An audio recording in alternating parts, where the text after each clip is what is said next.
आप शरीर नहीं हैं, आप कुछ और हैं। आपको दुख महसूस ही नहीं होता, आपको ना सुख महसूस होता है, ना आपको दर्द होता है, ना आप मर सकते हो, आप अमर हैं। जय श्री राधे कृष्ण। आज हम चर्चा करने वाले हैं भगवत गीता के अध्याय 2 के श्लोक 11वें और 12वें पे।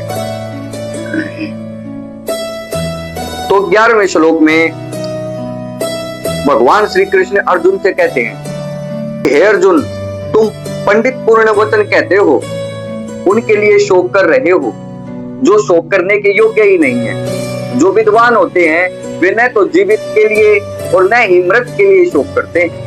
यहाँ भगवान श्री कृष्ण चंद्र जी कहना चाहते हैं कि जो ज्ञानी होते हैं, जो विद्वान होते हैं, वे ना तो किसी मृत्यु पे शोक करते हैं और ना ही किसी जीवित प्राणी के लिए शोक करते हैं, क्योंकि आज का मनुष्य इन्हीं चिंताओं में घिरा हुआ है। आज का मनुष्य अपने भविष्य और अपने भूतकाल, अपने पास्ट दोनों में उलझा हुआ है। और जबकि वह ना अपने भूतकाल, अपने पास्ट को बदल सकता है, ना अपने भविष्य को बदल सकता है। भविष्य क्या है? भविष्य आज जो आपने निर्णय लिया है, जो आज आप कर रहे हो, उसी से आपका भविष्य बनेगा। भविष्य की चिंता करना व्यर्थ है। इस श्लोक से हमें पता चलता है कि भविष्य और भूत की चिंता करना व्यर्थ है। वर्तमान में जीना ही सही है। वर्तमान ही आपको भविष्य उज्जवल करके देगा। यहाँ भगवान श्री कृष्ण कहते हैं कि जो चीज हमारे हाथ में ही नहीं है, जिसको हम नहीं बदल सकते, उसके लिए व्यर्थ की चिंता और व्यर्थ का दुख क्यों करना है। अगले श्लोक में भगवान श्री कृष्ण अर्जुन से कहते हैं कि हे अर्जुन, ऐसा कभी नहीं हुआ कि मैं ना हूं और ऐसा कभी ना होगा कि तुम भी ना हो, अथवा ये समस्त राजा ना रहे हो, या ऐसा ना हो कि हम भविष्य में नहीं होंगे। तो भगवान श्री कृष्ण कह रहे हैं कि ऐसा कभी नहीं होगा कि जब तुम नहीं थे या मैं नहीं था, या ये राजा जो तुम्हारे सामने खड़े ये नहीं थे, और ना भविष्य में ही ऐसा होगा कि ये नहीं रहेंगे या हम नहीं रहेंगे। यहाँ भगवान श्री कृष्ण अर्जुन को ये समझाना चाहते हैं कि तुम शरीर नहीं हो। उन्होंने यहाँ से संकेत दिया है कि तुम शरीर नहीं हो, तुम कुछ और हो, तुम एक आत्मा हो। यहाँ वे ये कहना चाहते हैं, और इसी आत्मा का आने वाले श्लोकों में वे अच्छे से निरूपण करेंगे, अच्छे से इस आत्मा के साक्षात्कार को बताएंगे।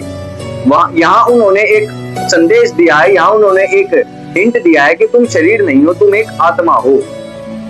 क्योंकि मान लीजिए आप किसी डॉक्टर के पास गए हैं, इसका हम एक उदाहरण से समझते हैं कि आप एक डॉक्टर के पास गए और डॉक्टर ने आपको ये कहा कि अगर आपको जिंदा रहना है तो आपका एक हाथ और एक पैर काटना पड़ेगा। तो आप डॉक्टर को क्या कहेंगे कि डॉक्टर, आप मेरा पैर और हाथ तो काट दीजिए, लेकिन मुझे जिंदा रखिए। तो यहाँ से क्या पता चलता है कि कोई तो अंदर ऐसा बैठा है शरीर के, जो इस शरीर को कटवा सकता है अपने जीवित रहने के लिए। वो मैं कौन है जो ये कह रहा है कि मुझे जिंदा रहना है, बेशक मेरे शरीर के हाथ और पैर काट दीजिए। वो मैं ही आत्मा है। यहाँ से ये चीज साबित होती है कि आप शरीर नहीं हो, आप एक आत्मा हो। और आत्मा ना तो कभी मरती है और ना कभी जीवित ही होती है। और आत्मा क्या है, किस लिए है, कैसे है, इसका आने वाले श्लोकों में हम अच्छे से निरूपण करेंगे। इसलिए एक बात हमेशा याद रखिए, आपके रिश्ते बदल सकते हैं, आपका अस्तित्व, आपकी परिस्थितियां बदल सकती हैं, आपकी आत्मा नहीं। आपकी नौकरी बदल सकती है, लेकिन आपका सत्य नहीं। इसलिए सच की तरफ अग्रसर होइए, जानिए कि आप कौन हैं, आप क्यों हैं, आप किस लिए यहाँ आए हैं।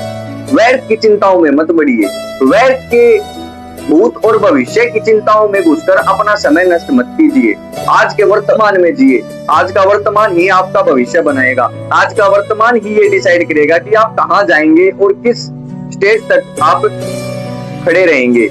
इसलिए भगवान को मनाते रहिए और अपने वर्तमान में आनंद से रहिए, सुख से रहिए।